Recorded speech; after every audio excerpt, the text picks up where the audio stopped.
But we did have an extra scene that was cut, uh, which no one knows about. Hi everyone, I'm Mark Brennan from Director's Notes, and I'm here today speaking with Lee Knight, the director of the Oscar-nominated short A Friend of Dorothy. Lee, welcome to Director's Notes. Thank you for having me. Thank you. Congratulations on all the success and attention the film is having so far. It must be an incredibly exciting time for you and the whole team around the film. Just for those watching who may be unfamiliar, can you just start by telling me, firstly, what the film is about for you, not just in terms of the plot, but also thematically? Yeah, I think so. A Friend of Dorothy is about feeling seen and accepted despite any differences that we may have between one another. It's really a story of friendship and acceptance and compassion and love. And I think we all need a little bit more of that right now with what's going on in the world. Yeah. Absolutely. Well, this is your debut as a director. You've been a working actor for a number of years. So you've gone through the process as an actor of the casting process, essentially, and trying to get roles on different projects. How did that experience for you being on the acting side of that inform your casting process as a director when looking for actors for this particular project? Yeah, it's interesting sitting on the other side of things because the industry has taken a difficult turn since COVID and the writers' strike. And I think there's a lot of behaviors that are really not helping actors. A difficult career as it is anyway, but we don't find out if we don't get jobs anymore. There's a lot that just makes it so much harder. Mm, Sometimes we get way too many lines to learn and maybe a day or two to do it. And that comes with a lot of anxiety factors. So I understand being on that side of things, what factors can make an actor's life just much more difficult when actually all you want to do is your best work. You just want to show what you can do in a very short space of time.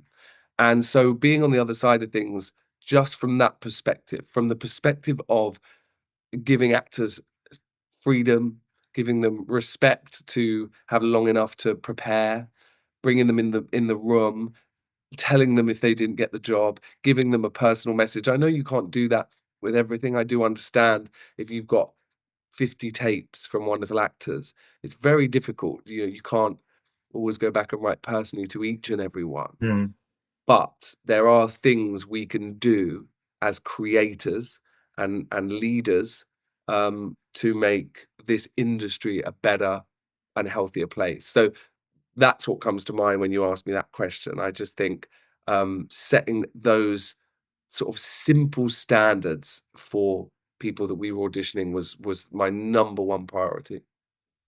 I'm sure the actors involved in auditioning for you would have appreciated that approach, having been on the receiving end of less well thought through processes in the Yeah. past. I did see in another interview you were having that when it came to the role of JJ, you whittled it down to a few callbacks, like right towards the end. I just wondering again for you being on the other side of this for the first time, how exciting and tricky maybe was it for you to see so many great actors who were so close, but finally finding the one who you knew you wanted for that role.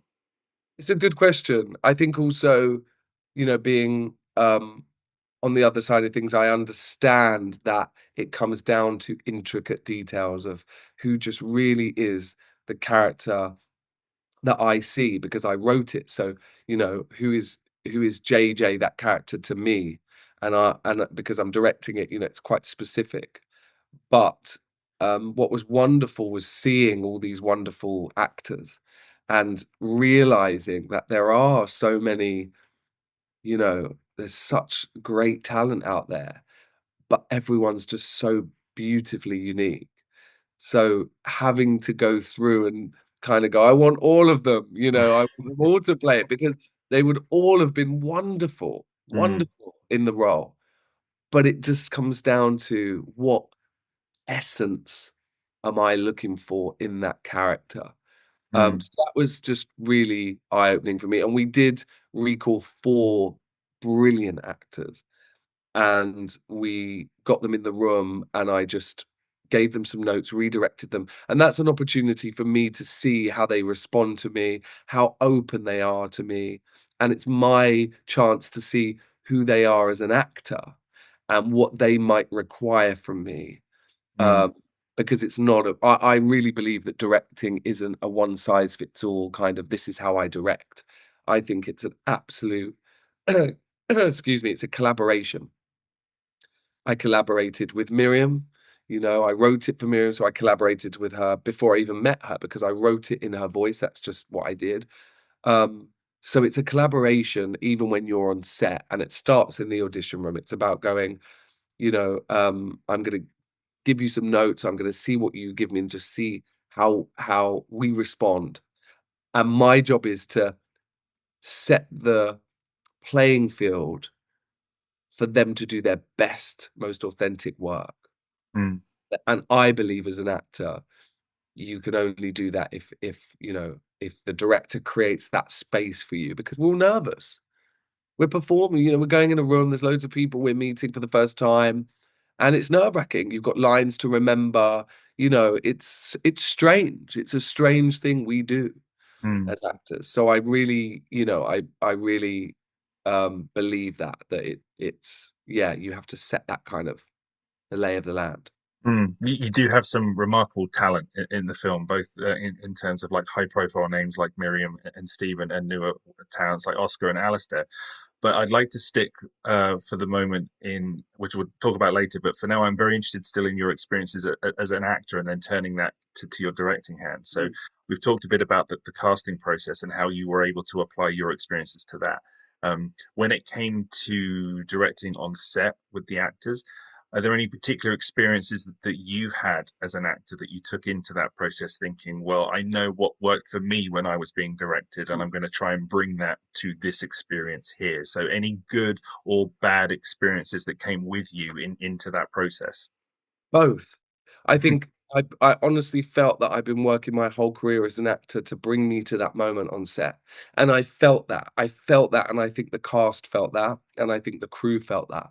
Really, because, it all starts with the director, but I just, yeah, I've been working as an actor for years, and I know what it's like on the other side of things. I know what it's like stepping on a set with a lot of unfamiliar people. I know the pressures we place on ourselves as actors, and all that is just noise. And actually, that's very difficult when you're walking on a set with 50, 60 people, all in their own department, worrying about what their area. And as an actor, you have to just really forget that and focus. So Mm, I know what that's like. So I really wanted to create the most safe space for the actors to kind of do their absolute pure best work. And the way I did that was I incorporated the crew in that as well. I really said to them, "You are all part of what they're doing right now in that room. Like every single one of you is part of that magic." Because we all felt the magic that was happening. But mm, I really wanted everyone to feel like they were all part of it. We were such a team. It was amazing. But I think that um I've learned from working with directors that I've gone on set and I don't even know who the director is and I don't know where the camera is. I've mm, actually gone on set and it's so busy that no one's introduced themselves to me because they're dealing with, famous actors and then you step on and you're just on for a few days. And it just makes it so much harder. And I know that older actors, I've worked with a lot of older actors. I've worked with Ian McKellen, who is wonderful. I've worked with Sir Tom Courtenay, Jim Broadbent. Um, and I understand the worries they also have because of their age and remembering lines. So I also knew that I was working with 2 different generations, you know, and that they're all just human beings and they will want to be doing their best work. I've also worked with directors, who have created a horrific environment. mm, I've experienced being on set and being on a stage with directors that shouldn't be in the business. And that as an actor is not nice. and I don't ever want to experience those situations again.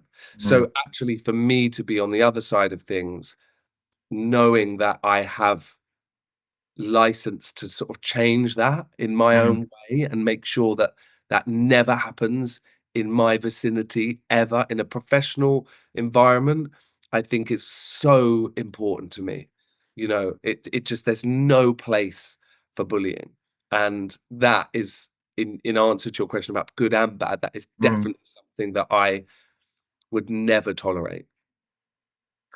I can imagine there must be many things for an actor that they encounter with directors who are maybe not don't have the tools or the generosity of spirit to try and make it as inclusive a space as they possibly can. Have you ever encountered any kind of common missteps that many directors make? Rather, I'm not asking to like single out anybody, but like common things that you do see that you would advise any other new director, don't do this. Like, Yeah, absolutely. It's frustration. If you show your frustration, that means you've absolutely lost dialogue with your actor because it means you're frustrated because you're not achieving what you want from your actor because you don't have the dialogue to get the actor to understand it.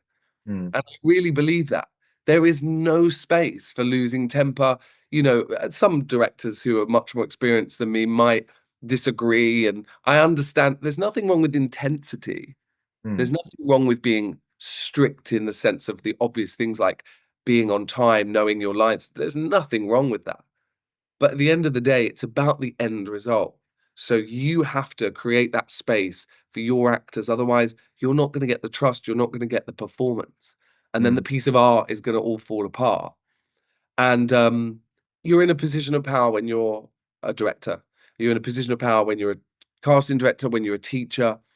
And of course, people will always kind of somehow abuse that. But again, there's no room for it. We have to have a dialogue and be able to manage it and be understand people and how it affects people. mm. Well, you have the experience as a working actor to be on sets and be around directors who have directed you in a way that's either worked for you or hasn't worked for you. What Mm. may have been new for you as a debut director here is the very technical side of capturing a story. So not just working with the actors, but working with the full production crew. So, for example, working with Vanessa White as your cinematographer, how did you first go about working out how to capture this story from the technical and visual point of view? Yeah, really good question. First of all, Ness White, what a dream. I mean, I had a dream team. You know, I always say the dream team in every sense, but really, as a first-time director, it was very important for me. And my producer said to me, one of my producers, it was very important to get a DOP that was great. And Ness White read the script, and she was very good because when I was doing my uh, you know, what do you call it? Shot list, she was like, "It's all in the script." And I think as a actor, maybe that's why, I don't know, I just wrote my script. I wanted my script to be almost just like a storybook in a way, so it was just all there. It was all there, and I think the actors felt that, like, every beat was there. And Ness said it was all in the script. So actually, when it came to the set, to everything, the world was so full and rich in the script that we could just kind of see it. The production designer, Amanda Bernstein, everything was just like it was there. They knew, and it all came together. So I think that was a lesson that it Mm, all starts from that script. That script isn't just for the actors; it's actually just creates this whole story. But working with Ness was amazing.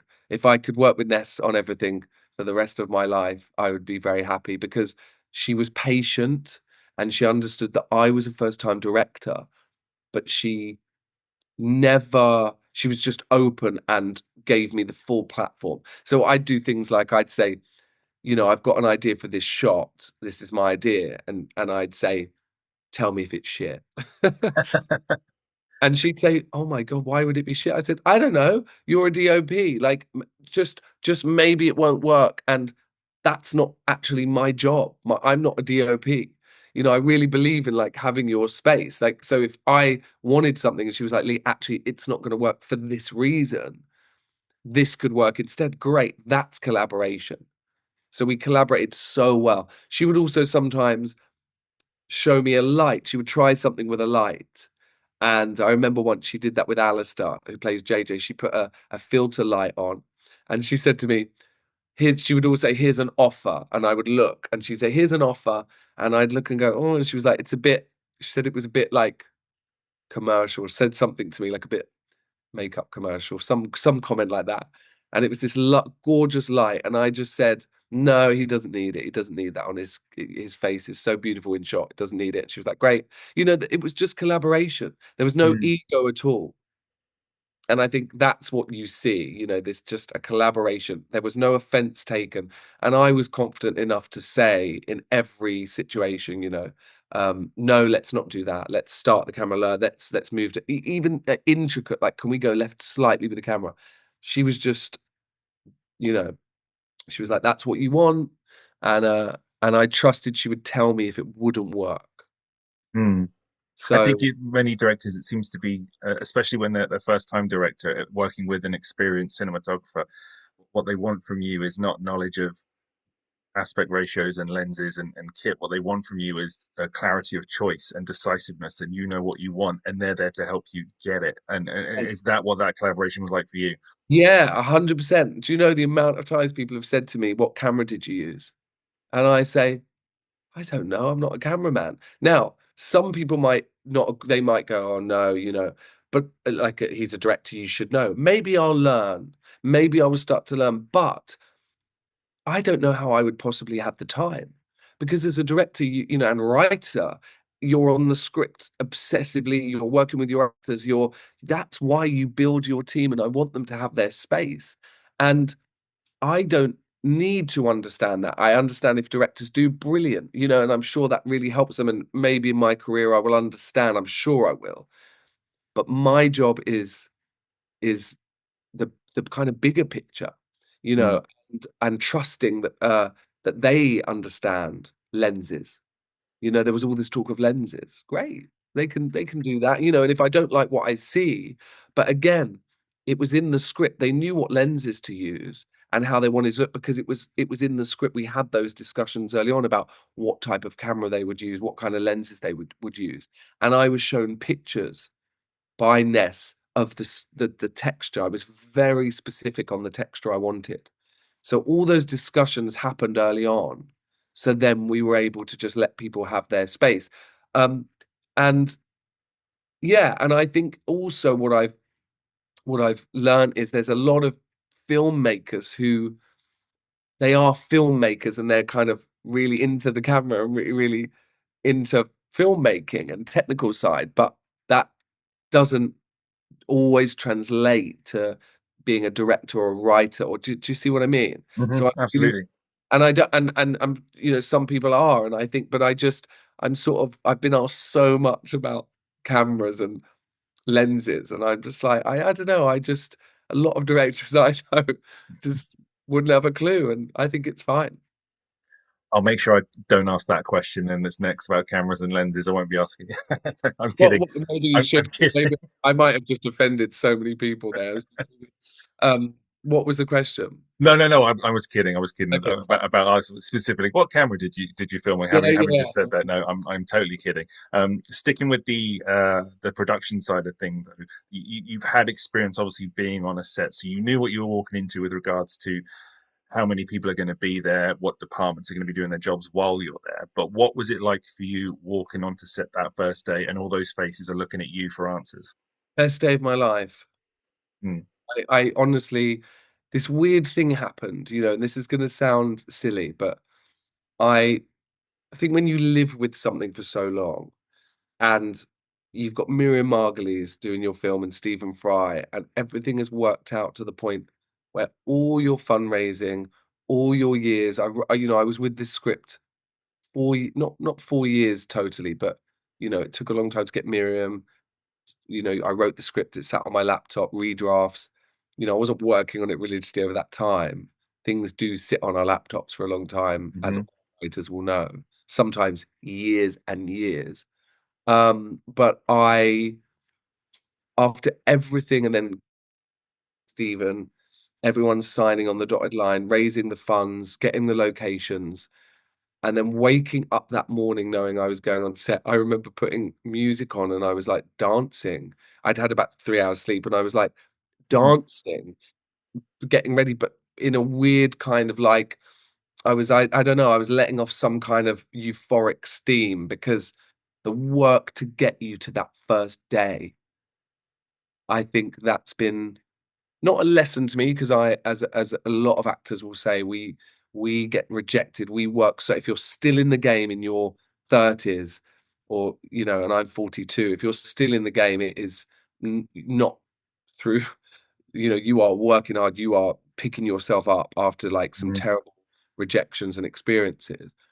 And I think when you arrive to set on your own project, I felt like I'd been waiting my whole career to get to that moment. I really did. It was the most joyful.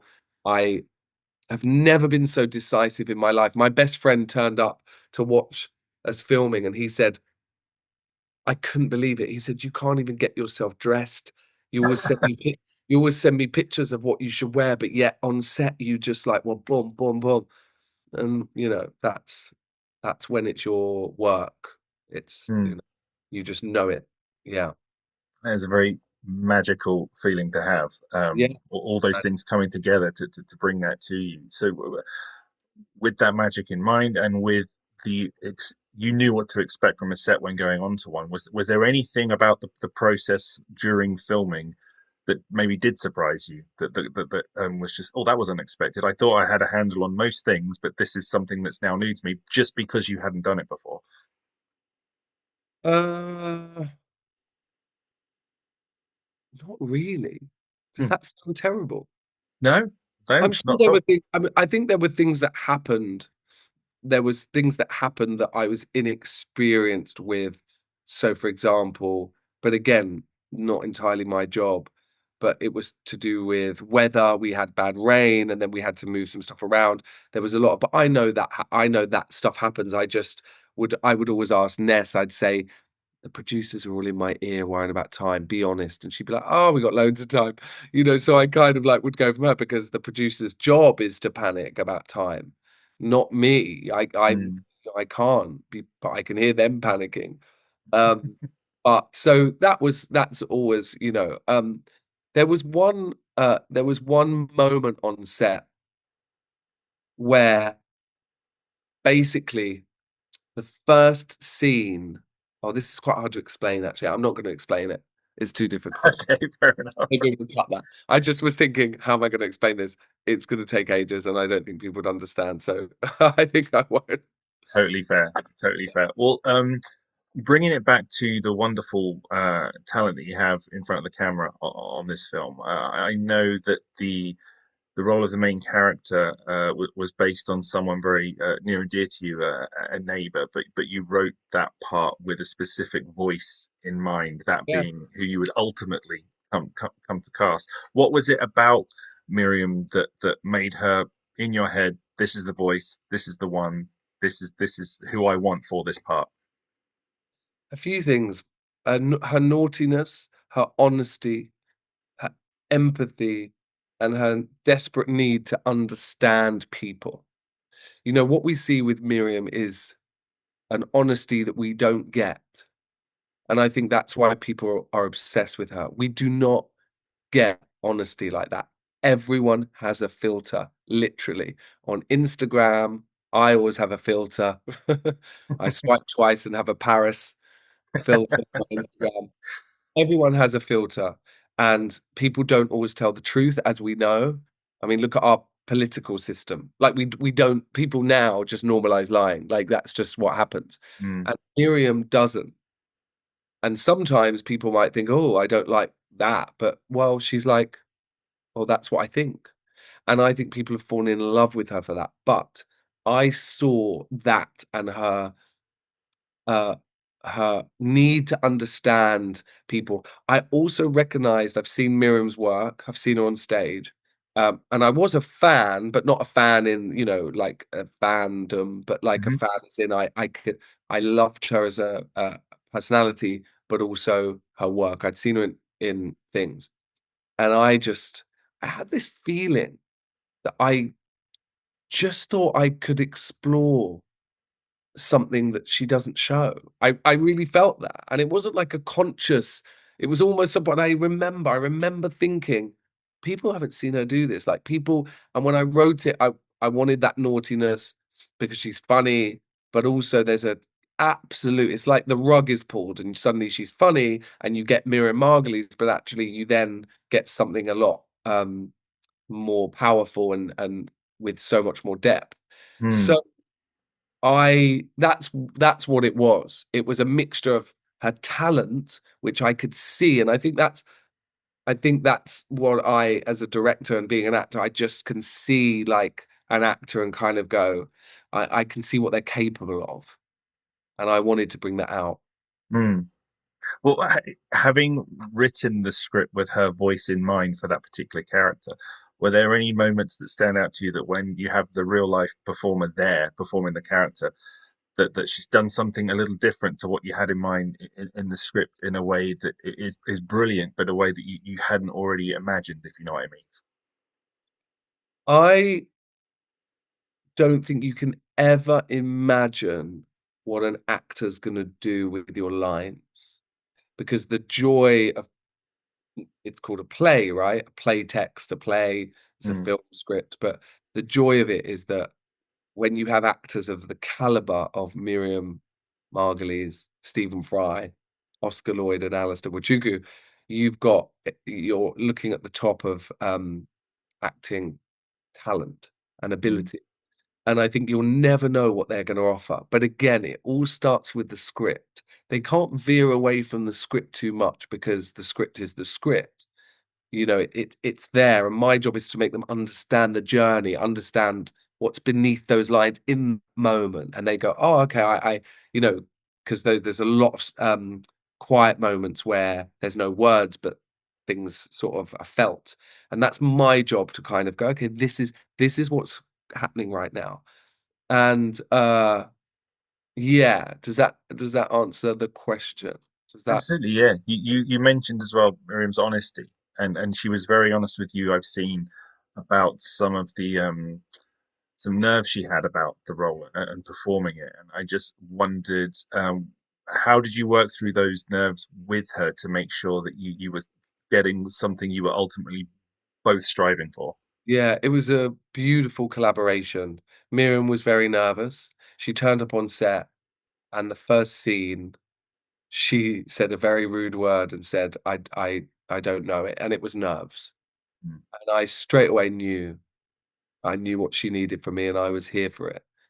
In fact, I was like, I'm so here for it that like I'm the right person to do. I just had no, I was like, I know that I can help her through this. And I knew that because I just don't know. I wrote it for her. I just know, and also it's based on an elderly friend that I had a relationship with. So I understand people of all ages and I really do. I love older women. They're just joyous and carefree and they don't worry about anything like we all do. They've been through way too much to worry about the rubbish that we all worry about. And it's quite amazing. But I I would be the only person to give her notes, of course. So even if it was other things that like the AD would normally do, I would deal with her. If there was changes to schedule, I would, because I had a certain way with her. I should say we're now like best friends. So we talk nearly every day. We're very close. But she needed that from me because she's 84. Memory is not great when you're that age. It just isn't. And I know it's hard coming up against younger actors who just so easily learn lines. And there was one scene with the monologue where I closed the set for her.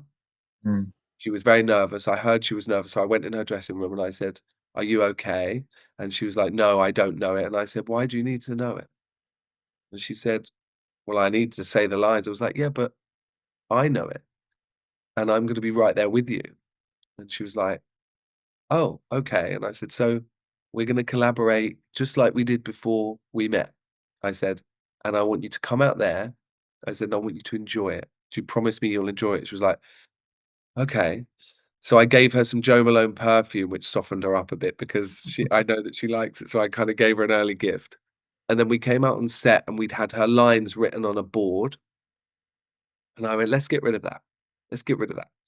I said, everyone is out, just me, Ness, the cameraman, Alistair. And I said, I'm going to do this with you. So I sat at her chair, at her feet, cross-legged, a little monitor on my script. And I said, I want you to just say the lines, find your way through it. I want you to not worry about anything except hear my voice. If you forget a line, just pause. I said, let's see it. Just listen. Just listen. Don't panic. I said, I'm going to edit the hell out of this. So don't you worry. And she was like, okay, okay. And then something happened. She softened. You saw her change. She Mm. was able to allow her own thoughts and own experiences, which is exactly what acting is, to bring them to the surface. You could see it rising in her. All this stress left her body, and she just looked at Alistair and she just spoke these words about aging in this monologue. And she just listened to me. If she needed a line, she stopped, she stayed in character, and I just said the line very gently, and she listened. And then she'd lift her head up and she would carry on. And what you see in the film is an actor at work in the best way because you see these thoughts just land and then her eyes just light up. It's the fact that it's out there forever is amazing to me, that those moments of her doing that, it really is kind of acting perfection. In my, I'm biased, but from for her, I really think it's a beautiful, beautiful moment. Both of them and Alistair in that moment. It's beautiful.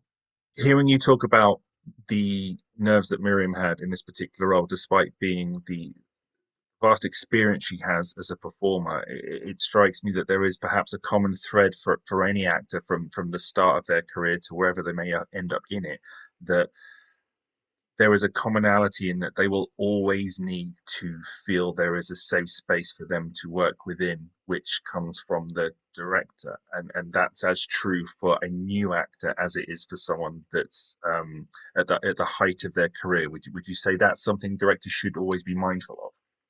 Yeah, I really think they should be, and I think times have changed, thank goodness. There's some people that might not agree, with how directors have behaved in the past.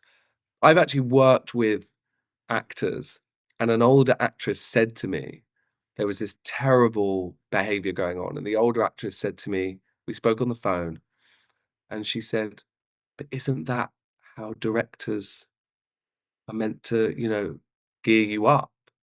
And I was like, I don't need gearing up. I don't need gearing up. Like, do you know what I mean? But Mm. she really, very experienced actress, really felt because of her age and experience that she was used to being spoken to that way. And I was like, how that director is talking to you is absolutely horrific. And she just didn't know any different, And I know I'm going back to kind of director's behavior, but I do think it's uh directors just have to be aware of every actor and create that space. Mm. And it's got, it's we've got a big job as a director, but it's, the performance is what you need to get from your actors. And also I hear things in the business. I've got a lot of friends who are actors, and I know that they've worked with certain actors who you think are formidable. And I know that the actor turns up on set and goes, I'm like anxiety, or, after COVID, there was a lot of anxiety around people going back to stage. And that Mm. was across the board. That wasn't just new actors, that was really experienced actors. There was a lot of anxiety about going back in the room. If we want a job as an actor and you can't help, like some people have kids and families, I don't, but they have they have bills to pay and they get a job and they go in a room and you want that room to just calm you. And usually it is, usually there's of course there's great people in this business. So usually the rooms are good and safe, and they should be. And it just doesn't matter how famous you are. People always say, "I'm so surprised that Miriam was nervous." They are so shocked when I Mm, say it. But Miriam has done interviews with me on national telly and said, "I was petrified and Lee got me through it." She admits it.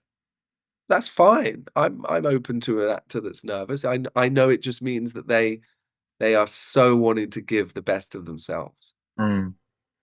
That's lovely that she was able to feel safe to express that, not just to you on set, but also to the wider world, like that thereafter. And that leads kind of into my next question was, you've obviously got Miriam and the wonderful Stephen Fry in the film as well, two very experienced actors, in scenes with actors at the very sort of towards the start of their careers.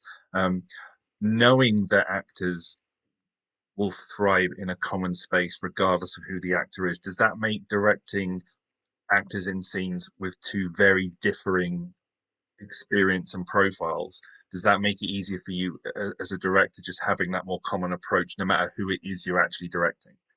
Yeah, I mean, I have to say my first day directing was with Stephen Fry. I mean, that's pretty mad, that's kind of I sort of didn't have time to think about it. Um, but I think I was aware that the actors were also having their first day on set with Stephen Fry and then Mm, me, who are veterans in the business. I was aware, but I think just yeah, I know that Stephen Fry, who is just wonderful, would have been thinking, "Yeah, I wanna get my lines right, and I wanna do this," and, everyone's working, everyone and the joy of this business is that we always work like that. We just get to meet people and work with people and fall in love with people and just spend time, glorious time on set. I wish we were on set so much more in this business, mhm, you know, if only. But it's we get to work with people of just all different experiences, and actually, funny enough, I was working with an actor.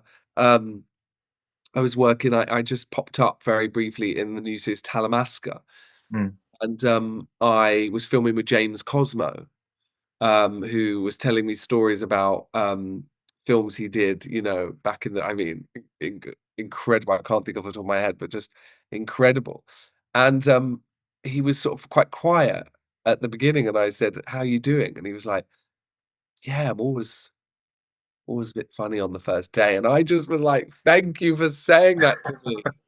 Thank you." Because that's everything I wanted to hear. Because mm, I was like, "Yeah, I feel the same," but having him say it to me, yeah, he said, "I'm always a bit funny on the first day, like, bit" you mhm, know, don't know if he used the word nervous, I don't think he did, but I was just like, "Oh, thank God." So then we just chatted, it was wonderful, and we went on set, and of course, he wants to do a great job, and get in the flow, and you don't know what the director's like. So I just love it when people are just, open and honest, and I remember working with Tom Courtenay, and we did a show called The North Water together with Andrew Hay, and, I actually saw Jack O'Connell, who was in that last night at an event, and I haven't seen him since, and I just went up to him and said it was one of the happiest sets I'd been on, because Andrew Hay created this environment where everyone was so happy.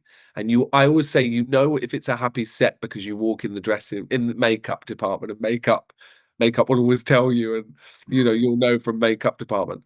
But anyway, Tom Courtenay had so many lines to learn in this show in the North Water. So many.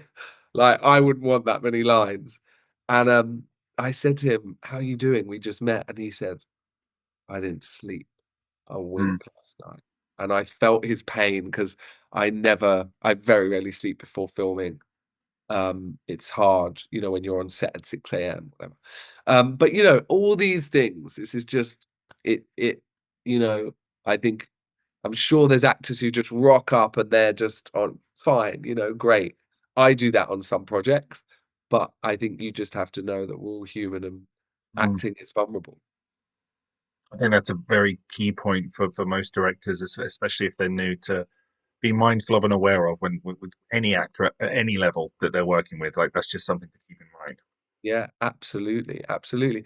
And it's like, I don't know why I'm thinking of this, but I'll just bring it up. It's like this thing about intimacy coordinators, you know, they're there to because they're experts. I'm not an expert in intimacy. I'd like to be. No, I'm not an I'm not an expert in intimacy, right?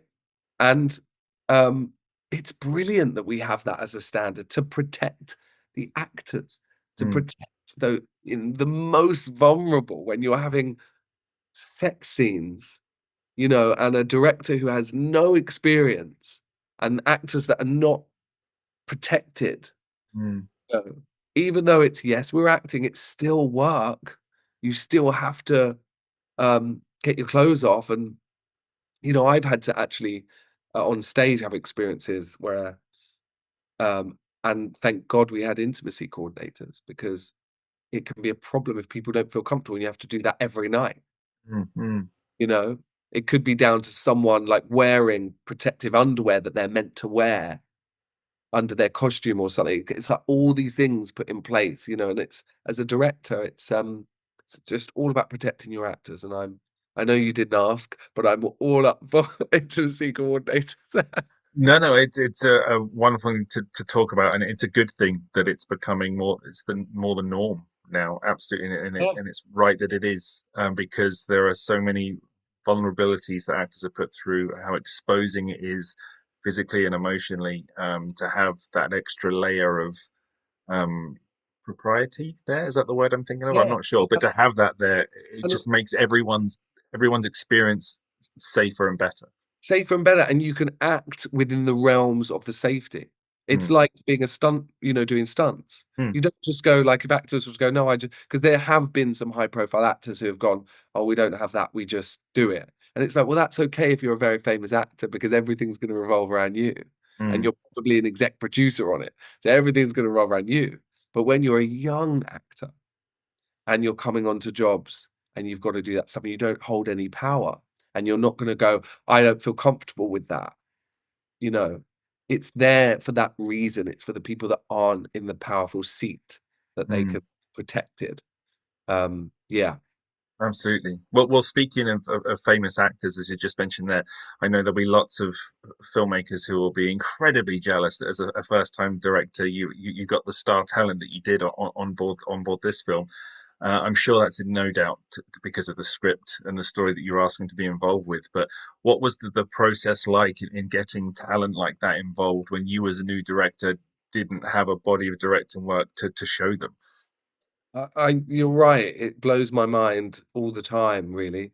Um, and I haven't really had time to digest that they're in it because as soon as they were in it, it's like the ball just started rolling. I think that I think that it's the script, it's the script that just you know what you're dealing with. When I read scripts, and now as a director, I'm pleased to say, like, I'm at the beginnings of getting scripts sent to me and having to read them and know whether you connect to it. Mm, And as an actor, we're not all in the privileged position of like it mattering if we're connected to it. Because if we get an audition, you do the audition, right? So it doesn't mm, actually matter. But the joy of actually being on the other side of things is choosing what you want to work on. And I think it's the same for people like Stephen, Miriam. They are in that lovely position where they don't have to do anything they don't want to do. mm, So I'm pleased to say, and honored to say, like it was the script. They both sort of said it publicly. And when Stephen Fry, we just got the script to him, and within about 9 hours, we got an email saying, "This is absolutely wonderful. I will absolutely do it." And I was just like, we didn't even ask anyone else. It was obviously him we wanted, but what I mean is we didn't ask anyone else because we got rejected. He just said yes. And it was, oh God, it was a moment for me and still is, and Steven's a friend now. Like it's just wonderful, and it's this whole project has been about the art, the love of the art, and we're all connected because we just believed in the themes of the story. We believed and connected in Mm. what the film represents, and that is what has brought everyone on board this, which is why it's so beautiful to me because everyone was drawn to it for the script. And that, as the writers, must be a lovely feeling. Oh, Even if you get to a point, and this is a complete hypothetical tangent on my part, say for example, if there's a version of this universe where the film didn't get made, but you still had both those actors say yes. Like just getting someone like that to read your script and say, yes, I will be in this. I can imagine that alone when it first happened was just a pounding in the chest when you get that. yeah, like unbelievable. Because I've been, funny enough, um, I the directing was always something I would do, but the writing was more important to me, Mm, which is interesting because everyone talks about the direction, mostly being a director. And, of course, I am and I'm gonna do more of that. But this was really the writing because it was my story, and I've been trying to, find my way and make my mark as a writer and storyteller for a while, like, not as long as being an actor, but I started writing and I've always sort of dabbled in it, but I sent a script to BBC Comedy Writers' Room in 2019, and it got to the final 40, so the final top 1%. hmm That was a moment for me. That was when I was like, "Oh, okay, I can do this." But then, rejection was entering more competitions, rejection. You have to find your voice. You have to find your voice, and I remember James Graham, the writer, who my husband was in a play of his, so we know James, and he gave me some really nice advice. He said, "I've been writing to these competitions," and, he said, "I think it's about time you just write something that is your voice, your signature piece." And I kinda did, I mm, don't know whether it was because of that or just by accident, but that advice, what he was saying was, "Go and write something you wanna write." Not for a competition now. mm, And, because for a competition, you're waiting for the panel to say yes, So actually, I just went and did it myself. You know? and look where it's ended up, Yeah, which is pretty yeah, because amazing. yeah, that's sort of a sign to kind of, that if you believe you've got it's so cliche, isn't it? But if you have a need to tell a story or a need to be an actor or writer or director, and it's this need that just is so overpowering that despite anything else, you just keep picking yourself up and moving forward in this business. And lots of very successful people always say it, don't they? They always sort of say, don't give up," and it's Hmm turned into hmm this. But I mean, really, it's there. There were so many moments that I just thought, "What am I doing? No, I can't. I can't keep doing this, or I can't, keep getting heartbroken by not getting a job." But actually, all that is just preparing you. It's all just preparing you. It's all just making you push that little bit more and dig that little bit deeper, I think. mm. And you obviously end up having the cast that you do. These two wonderfully experienced, high-profile actors come on board on the strength of the words that you've written, which, as you said, amazing feeling. You then go about casting the other two main roles of JJ and Scott. Yeah. Um, did How did you approach the filming when you knew you were going to have actors in different scenes that were at completely different places in their careers? How was it for them coming into those particular scenes? I honestly, I think that just is the business. Like, as in, like, you just normally get jobs and there's well-known people in it or, I think that, I was aware of it, but I think Oscar Lloyd is an experienced I don't think he's as experienced on screen, and he'd sort of said that to me. He's a young actor, but he's done but I so there's a little bit of a story with me and Oscar. Hmm. So, Oscar Lloyd, who he knows I'm one of his biggest fans, uh, because he's an incredible actor and a wonderful human being. But I was on the audition panels for my old drama school years ago, and I auditioned him, and I put him through. Hmm. And I think the first year he didn't get in, and he said that I did something which I forgot. I pulled him aside and told him to change his monologue, and I would only have done that because I clearly thought he was amazing, and I wanted to give him some advice. And apparently the advice worked out because he came back the following year with a new monologue and he got in. I put him through. He then got in down the final round. Anyway, I then coincidentally became his professional mentor. Like when he was graduating, he wanted someone who was in the business, but he didn't need me. He was doing amazing. But what he did do is he sent me two self tapes and he said, "Can you look at these and tell me which one? I'm going to send them to some agents."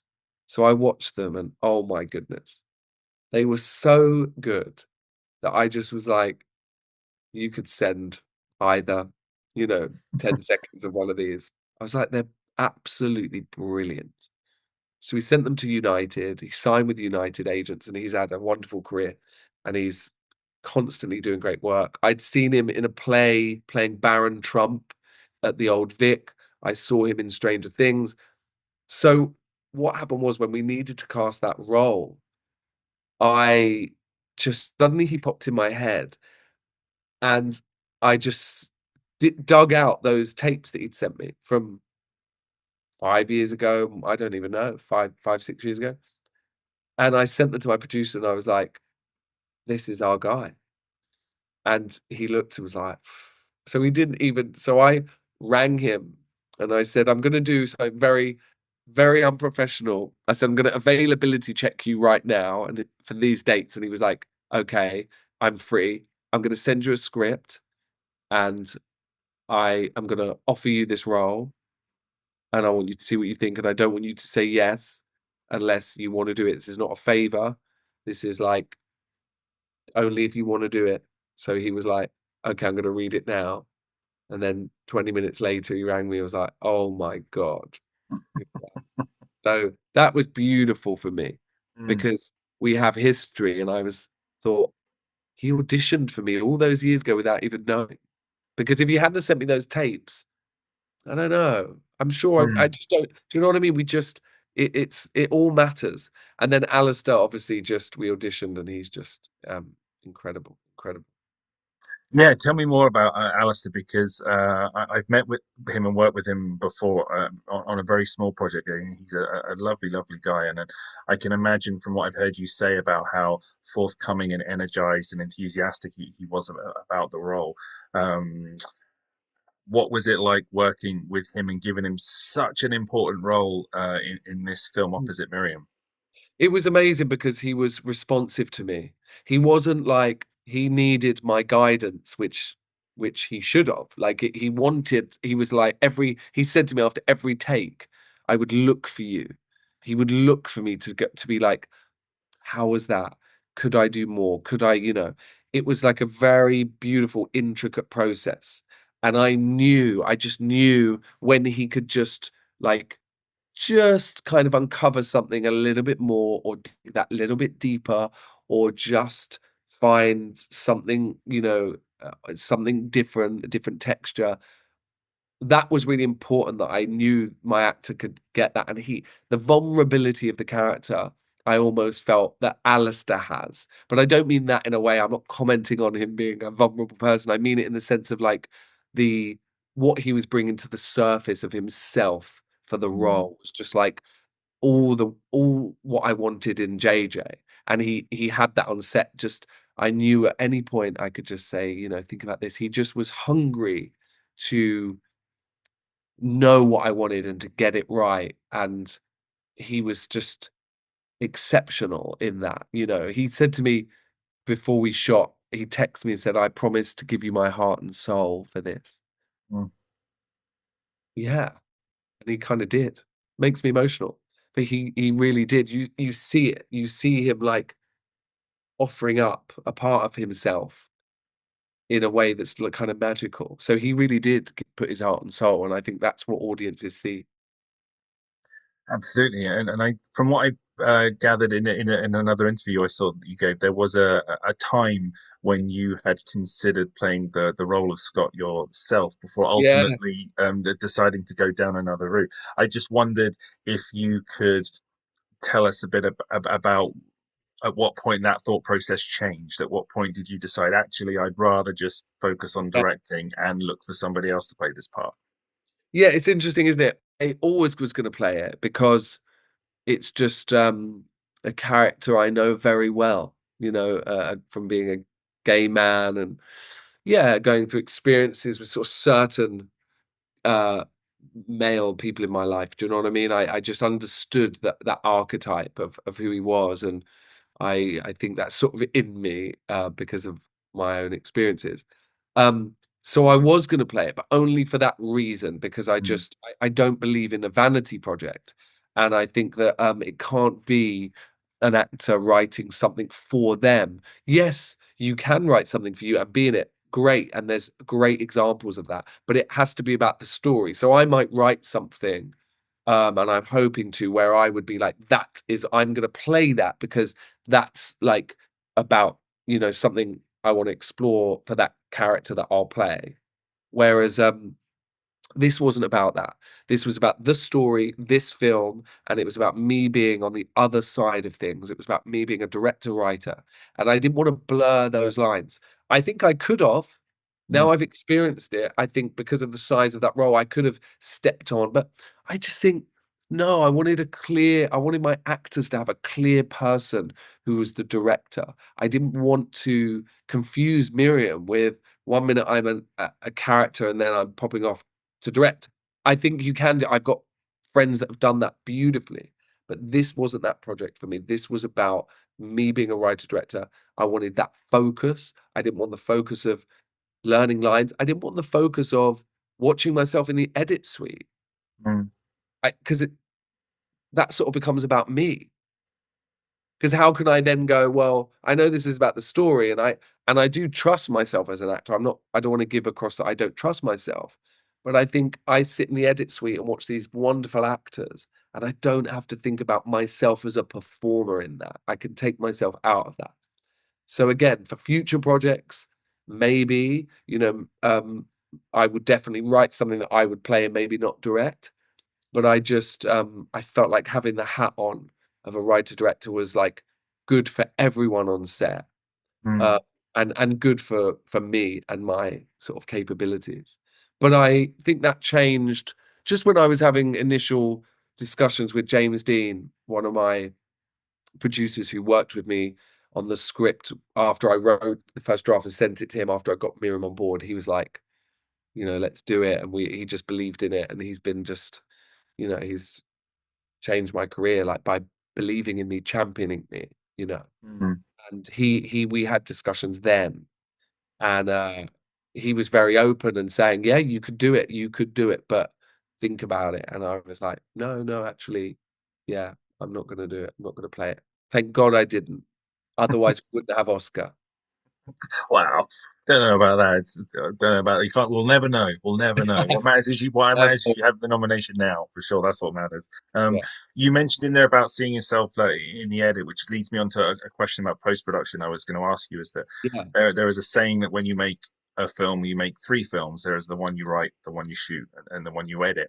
And I just wondered what that edit process was like with you and Philip Hookway bringing the film together. Yeah, Phil was amazing. Oh my goodness. What a pro. He's just brilliant. Um, Brilliant. And again, collaborated so well. I was able to say, why I remember once I was like, why did you do that? Don't cut my scene out. What are you doing? But it would be like, well, this is why I did it, and this is what I think. Um, and then like he's a professional, he's experienced, he understands the space. So I, can enter that space and, collaborate. But the edit was magic. Not just because you get to sit down and have coffee all day and get sort of food delivered and you're just stuck in this edit suite, but oh, the beauty of what you can do in the edit, it's changed the whole thing for me as a director, knowing that I could just snip someone's line or uh, snip anything. Like it's incredible. Um, but we did have an extra scene that was cut, Hmm. uh, which no one knows about. And funnily enough, I only wrote the scene because one of my producers said, which is great. It was an offer. Was I was worried about They were worried about him coming off badly, the grandson, and not having sort of a moment of reconciliation or a moment where he redeems himself. So I Hmm. wrote another scene, just to like a little scene at the end. And it was never in the first draft. It was never going to be written. We shot it, didn't work. It was just like a double ending. And also, he doesn't need to have redemption. Hmm. It's not about him. It's not the story is not about him. We don't care about him redeeming himself. There are people in the world that come across as wankers and and I don't know if I can swear on this, but there are people that come across as not nice or arrogant and we can leave it there. It's okay. Maybe in a sequel, there's redemption, but in a short wasn't about him. So that was sort of quick to go, that scene. And like I said, it was never in an early draft. It was written really, which was good. It was good experience and good to write based on okay, let me write an extra scene. Let me just see if I can sort of, on like resolve this niggle of yours. And Hmm. then nope. Someone said to me once, a director said, bad ideas go away on their own. And I think it's so true. I think it's so true. It's such a little statement, but it's really true. You just know if something is not going to work. You can have an Hmm. idea and be like, no, get rid of it. It's clear that, yeah. So you had that wonderful experience of piecing together the film in the edit, identifying things that you just felt weren't going to work, and then therefore have not, and then you underpin that story with a wonderful score from Stuart Hancock that goes across the whole film. So what was that collaboration like for you? Again, doing this for the first time as a director, working with a composer to come up with a score that worked for the story you were trying to tell. Yeah, I'm a big believer in, and I gave this note to Stuart where I was like, I want to follow the actors, of course. I want to be like underneath them rather than overpowering choosing a music that overpowers and then the film becomes sort of led by music. It's got to be led by the emotions of the characters and what they're doing and every breath. And he has achieved that to perfection. There's moments where you barely hear the music creeping in, but it's timed with a shift or a kind of real shift in thought or emotion for them, a realization, and then the music kind of starts very gently. But what was hard about the music was that I was very clear on the montage, for example, and I was using a piece of classical music, and I can't think off the top of my head, very famous piece.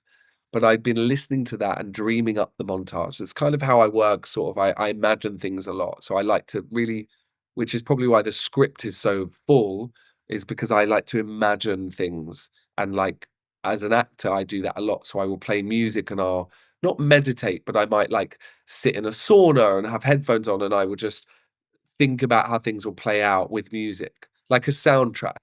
And Hmm. I would do that. So what was hard was going, we're never going to get the rights to this and we're going to get a composer to kind of create something new. So he had quite a hard brief because I was so specific. But then he just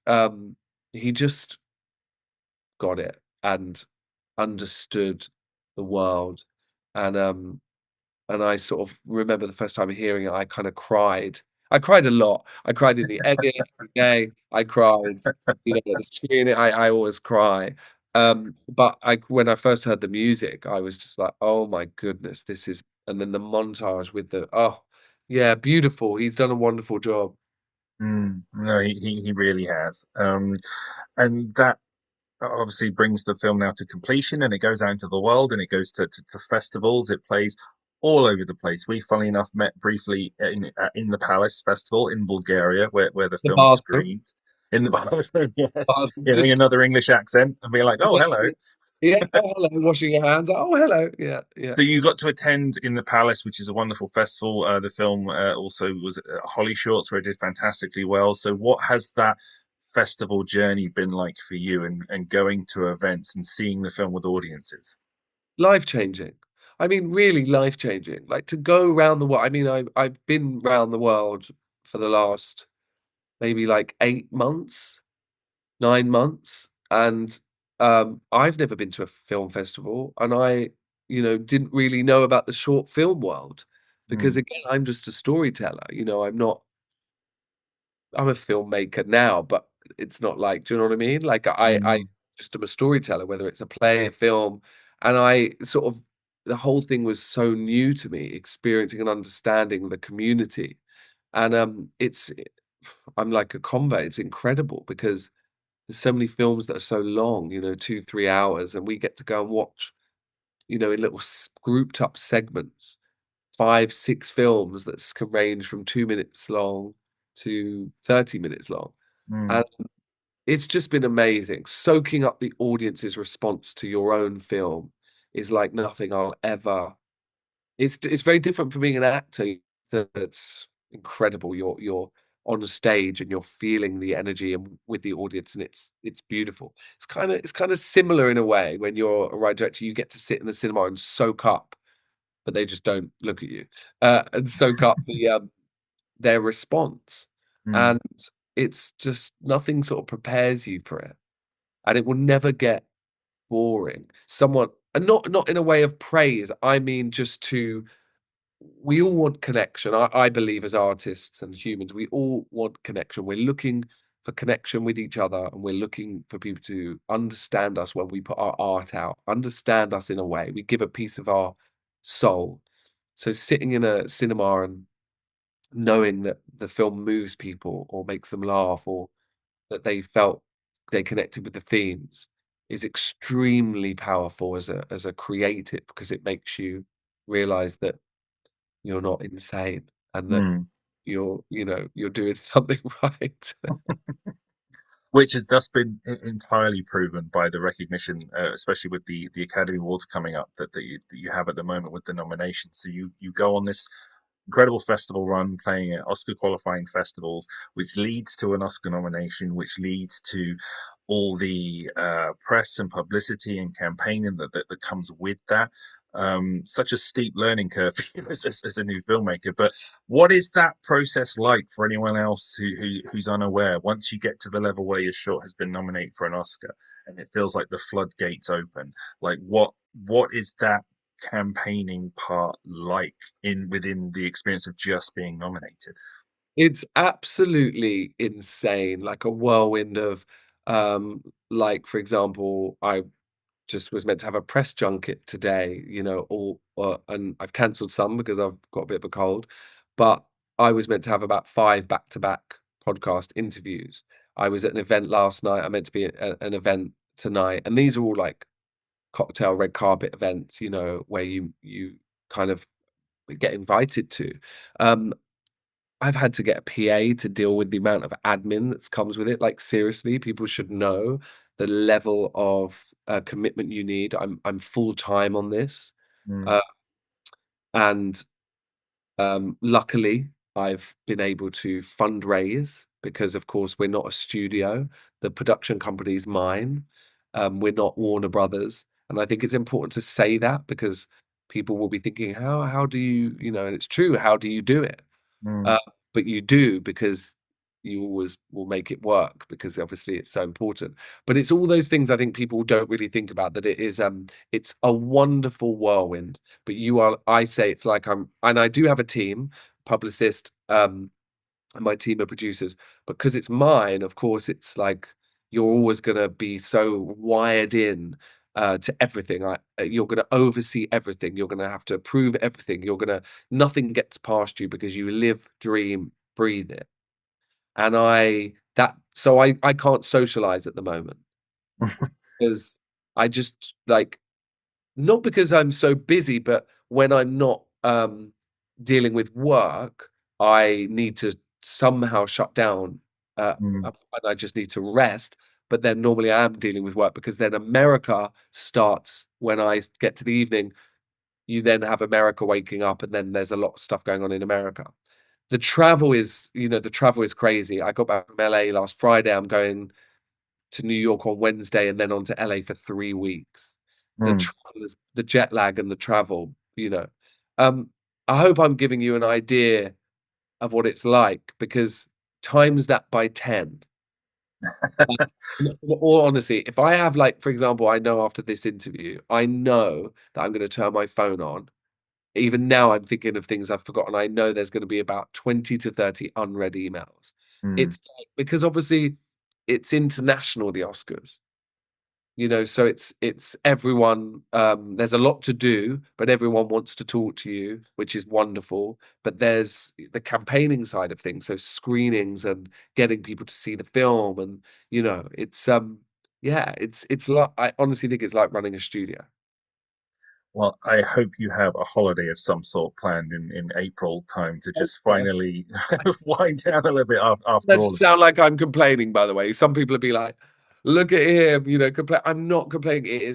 I'm giving you an idea of I'm like I'm like loving every second. Oh It's no, that's very apparent. Don't worry about that. Yeah, Like it's it's and like magical. It's magical. It's just to give an idea. It is at and I think it's good for people to know that because it really is like the work that you put in. It is no easy feat. Like it's not for everyone. Do you know what I mean? But like the last year, I'd say actually 2 years of working on this project, it is your life. Like it has to become the thing that like you just takes over. It has to take over.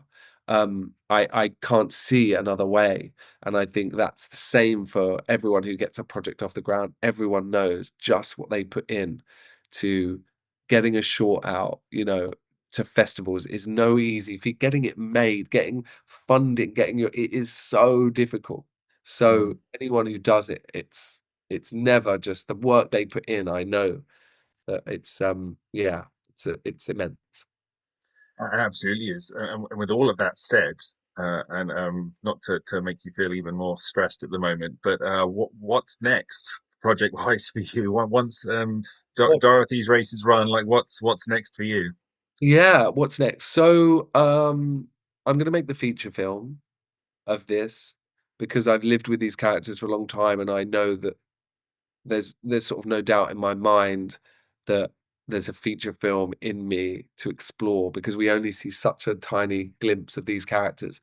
And audiences have said it, over and over again. It's kind of like it's just become so clear. And I never went into it thinking it was a concept or anything like that. It just, is clear to me. So yeah, I'm gonna keep writing the feature, and then when the Oscars is done, that's gonna be my priority.